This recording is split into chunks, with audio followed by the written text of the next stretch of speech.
À part ces caractéristiques miraculeuses que nous avons examinées jusqu'ici, le Coran comporte aussi un miracle mathématique. On en trouve un exemple dans le nombre des répétitions de mots dans le Coran. On s'aperçoit que certains mots apparentés sont répétés le même nombre de fois. Voici quelques exemples de ces mots et le nombre de leurs répétitions dans le Coran. Le mot jour est répété 365 fois au singulier, tandis que jour, au duel ou au pluriel, revient 30 fois. Le nombre de répétitions du mot lune est 12. Le mot châtiment est répété 117 fois, tandis que la fréquence du mot pardon, qui est l'un des principes fondamentaux du Coran, est exactement le double.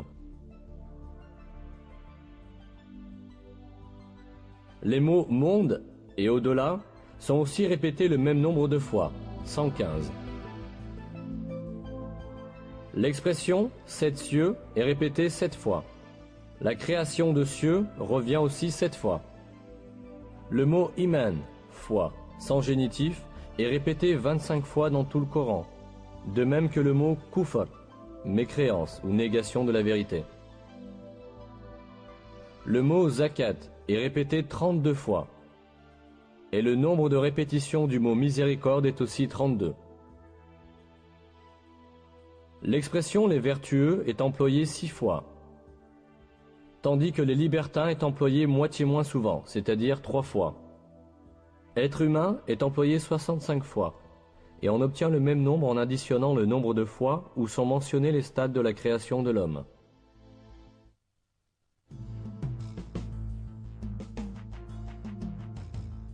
Tout ce que nous avons vu jusqu'à présent montre une réalité manifeste.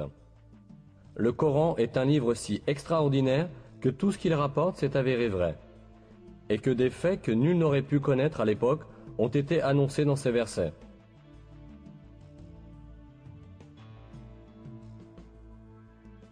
C'est assurément la preuve certaine que le Coran n'est pas une parole humaine.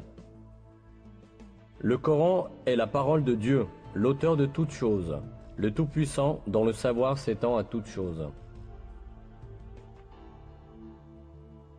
Dans un verset, Dieu nous dit sur le Coran: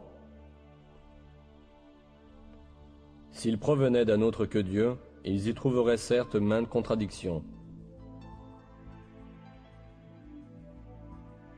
Non seulement le Coran ne contient pas de contradictions, mais chaque information qu'il apporte révèle, chaque jour un peu plus, le miracle de ce livre divin. Il appartient à l'homme de s'attacher fermement à ce livre divin révélé par Dieu, et d'en faire son seul et unique guide. Dans l'un des versets, Dieu nous lance cet appel. « Ceci est un livre béni que nous avons fait descendre. Suivez-le donc, et soyez pieux, ainsi peut-être vous sera-t-il fait miséricorde. »